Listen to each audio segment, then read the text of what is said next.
Yahudi punya dasar sayap, dua sayap. Sayap yang pertama sebelah kanan Amerika, yaitu tugas Amerika putra menghancurkan moral-moral generasi muda. Tugas Amerika berulah moral. Sebab drone hidup nyo hanai boh yumle mati dua orang. Yang penting jaga anemin, nyo anemin di bawah umur. Nyo jaga, nyo perusak moral.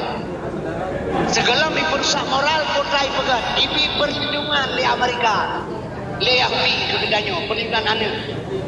Maka leheboh faktor nasimak pegat.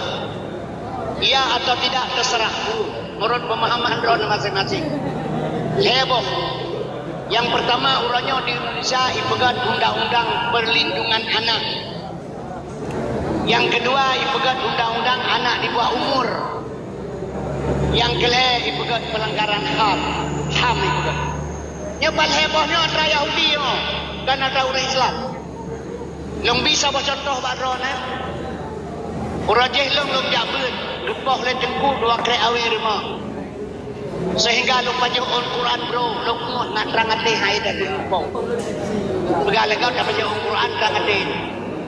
Nya menyatawa tak begak bak mak dia kagak lupa le tengku te malam, lupa le mak tu lo. Lupa aku yang kadang kuat. Lupa lo le mak tu. Urangnya coba lehi pegat undang-undang perlindungan anak antara Yahudi diperjalankan oleh pemerintah Indonesia. Di bang kejadian. Yo anak bak sekolah. Dicutit le guru. Yang bengayah. Salah-salah guru-guru masuk penjara. Maka orangnya anak ni mula-mula ju. Nanti jangan ni le guru. Salah-salah guru masuk penjara. Daya ber di rumah ber. Lueng penyong le guru kat le tengku karena badan. Dawa bunga belia di pegang penyong itu agam merah. Lueng le tengku. Bodem Honda ya kena tengku. Laki apa tengku-tengku. Karena perlindungan anak tak berlaku.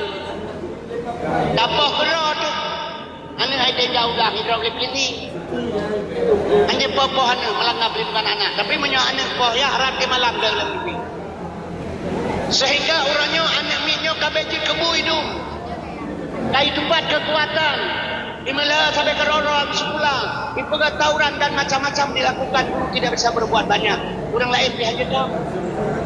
Nyo jalan menghancurkan moral generasi.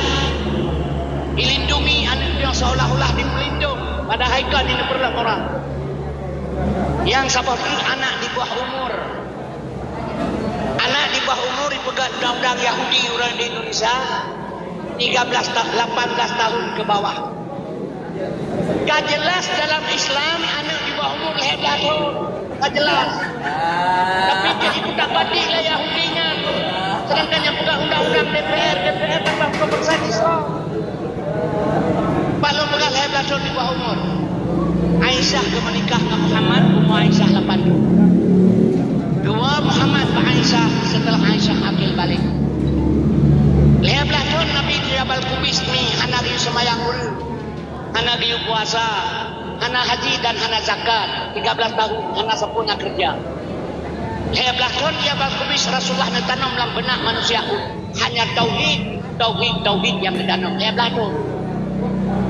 Nabi ulangi di Isra Merah diterima semayang puasa zakat dan fitrah dilakukan setelah 14 tahun setelah akil balik.